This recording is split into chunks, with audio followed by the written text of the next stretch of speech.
Hello friends, இன்றைக்கி நம்ம வெங்காயம் பஜ்ஜி போடலாம். அது எப்படி போடுறதுன்னு பார்க்கலாம். மேலே இருக்கிற பொட்டெல்லாம் எடுத்துகிட்டு க்ளீனாக வாஷ் பண்ணிட்டு கட் பண்ணிடலாங்க. பொட்டூர்லாம் உரிச்சாச்சுங்க, க்ளீனாக வாஷ் பண்ணாச்சு. இப்போ எப்படி கட் பண்ணுறதுன்னு பார்த்துடலாம். பாருங்கள், எல்லாமே இந்த சைஸ் கட் பண்ணி எடுத்துடலாம்.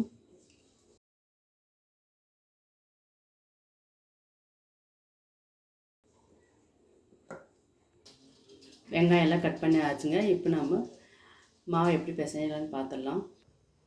கடல மாவு 200 கிராம் சேர்த்துடலாங்க.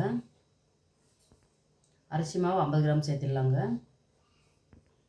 பெருங்காயம் பவுடர் சிறிதளவு சேர்த்துடலாங்க.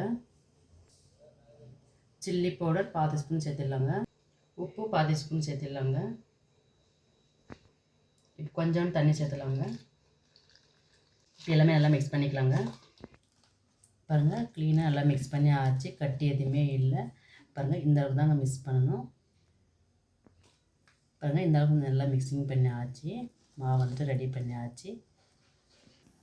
எண்ணெய் வந்து நல்லா சூடு பண்ணிக்கலாங்க. பாருங்கள், ஒரு வெங்காயம் எடுத்து நம்ம இதில் அப்ளை பண்ணலாம். இப்போ நம்ம இதில் எண்ணெயில் போடலாம். எல்லாமே இதே மாதிரி விட்டுக்கலாங்க. பபிள்ஸ் எல்லாம் கம்மியாக இருக்குங்க. நம்ம இப்போ திருப்பி போட்டுக்கலாம். திருப்பி போட்டாச்சுங்க. நல்லா வெந்து வந்துட்டு இருக்குது. பாருங்கள், நல்லா வெந்திருக்கு. பபிள்ஸ் எல்லாம் கம்மியாக இருக்குது. இப்போ இது எடுத்துடலாங்க. அதே மாதிரி எல்லாமே செஞ்சு எடுத்துக்கலாங்க. வெங்காய பஜ்ஜி ரெடி ஆகிடுச்சுங்க. ரொம்பவே சூப்பராக டேஸ்ட்டாக இருக்குது. கண்டிப்பாக எல்லாருமே ட்ரை பண்ணுங்க. இந்த டிஷ் உங்களுக்கு பிடித்திருந்தால் லைக் பண்ணுங்கள், ஷேர் பண்ணுங்கள், கமெண்ட் பண்ணுங்கள், சப்ஸ்கிரைப் பண்ணுங்கள், பக்கத்தில் பெல் பட்டனை அமர்த்திக்கோங்க. ஓகே ஃப்ரெண்ட்ஸ், பாய்.